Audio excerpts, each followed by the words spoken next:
Thank you to Protech for providing this knife for the Apex Pass-Around group. Very awesome of them to do that. Now, how's it going, Blazers? We're going to bring you specifications you can relate to so you can have an educated decision on your purchases. We're going to go look at this one, to buy, borrow, or avoid. I would say to borrow. Let me know your thoughts, and let's get into it. So we're going to look at this one here. This is going to be the Protech. This is the Magic 2 from them. So that's going to be how you're going to open it. And if you really want to laugh, go back into one of the live streams and you can see me struggle with this the first time that I got it in. But this is one that doesn't have any buttons on it. It is a automatic knife, very deep carry pocket clip for it. And that's where you're going to see a lot of this for this knife. But so if you wonder as far as how it works, so you're not going to be pressing anything, you're not going to be pulling on anything. The Magic 1 had a bolster that moved, so you actually would rotate the bolster to actually open it. This one has a more intuitive locking mechanism, at least what I think. So when you have it in hand, all you do is squeeze. So that you see the back lock opens up right there with the rotation of that scale. So that's one thing that you can do. So you can do it one-handed as far as a closure, but it is very somewhat difficult for that. So that's not going to be a real fidget toy as far as what you're going to be looking at, but it is pretty decent as far as how the knife operates right there. But congratulations also to Protech for 20 years.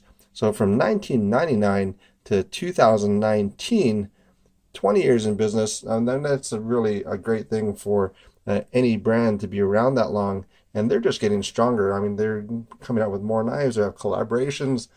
So they have their OEM business plus their regular business. So they're really seem to be taking off as far as that goes. So, I mean, that's a lot of work that went into that 20 years. And it's really showing as far as what they're offering up. So also thank you to the BCS Army, so Blue Collar Survival. Justin, he sent some folks over. So welcome to all you guys that actually came over to check it out. So for this one, for blade steel, it's a 154 cm. So corrosion side, that's about 34th percentile, hardness about 57th percentile, and then you're going to relate that to maybe all the super steels as far as edge retention. Of course, with a proper heat treat for your knives is going to be about 53rd percentile. So these are all kind of specifications that would be in an ideal situation, or aimed hardness. And then so you're going to have some that just really don't do a good job in some of those categories, and you're not going to have the best performance out of your knife. So that's going to be kind of a general overview for that. But for this one, as far as some of the things that also have some really great action. So if you see this one here, this one's going to be the Kaiser Dukes. Due to the flipper size, you're going to get a lot of acceleration off of this.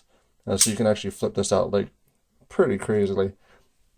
One that is an assisted knife. So this one is the Blur from Kershaw. So that's going to be also one that's going to be a similar sizing. And then actually it operates pretty much the same speed. So even though this is an automatic, it doesn't have that really hard, really quick deployment. But that's going to be just probably how this one is, because some of the other ones have a lot quicker deployment than that. And that's going to be the full size Griptilian for that knife there. And even for their box, that's actually something that I guess doesn't really people don't look at too often, but it is something that actually is unique in the way that they offer it. It actually is a pretty cool box. So the one here also has the 20-year anniversary on it. How this opens, so it doesn't have any front latches, so you just slide this over, the other way, slide it that way, and then the box opens this way. So that's actually a pretty nice setup. I really do like that format of the box. Very well done for that. So it's something that's kind of silly. Some people don't care about boxes because you're just going to throw it away. Why even have the box? All you care about is the knife. But it's kind of part of the presentation. It's part of the knife. It's part of the whole experience of the thing. So still, Tangram has one of the best boxes that I feel. It has the most personality, really well done, and probably fairly inexpensive as far as what they offer for it. So that's something that is something to look at for it. This one goes for about, right now, about $319.95 as of making this video.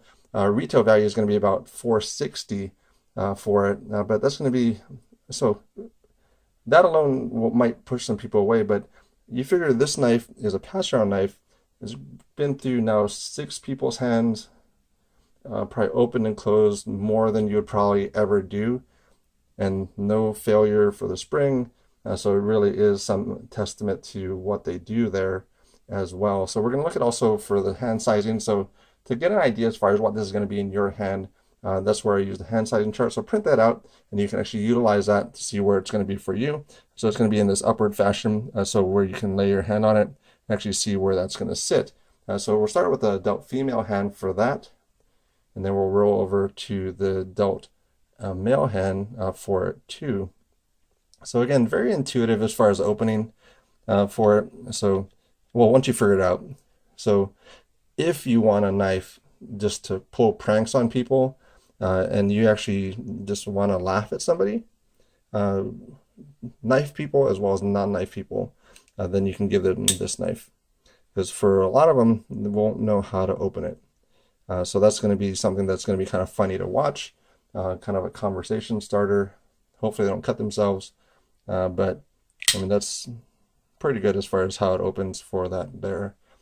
So this one has just that squeeze method. That's the only way to open it. So you don't have any other deployment methods, like some of the manuals or assisted knives. You have different deployment methods. This one does not. It just has that squeeze, or you can really hold the bottom too and open it that way. But really, that squeeze method is going to be the only one for that. Drop point blade, 3.75 inches, flat grind. So behind the edge thickness is going to be a little bit higher.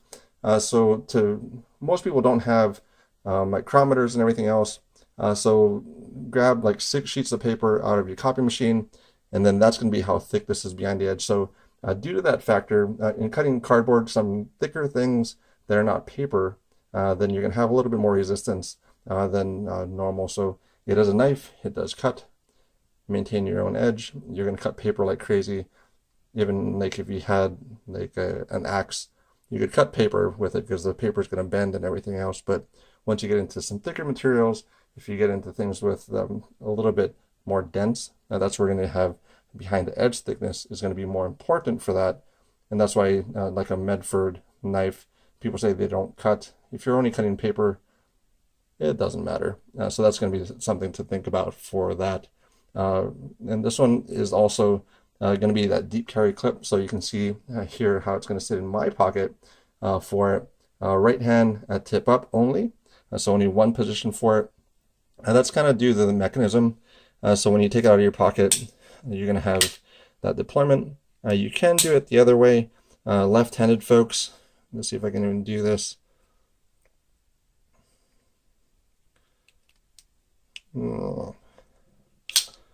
Kinda.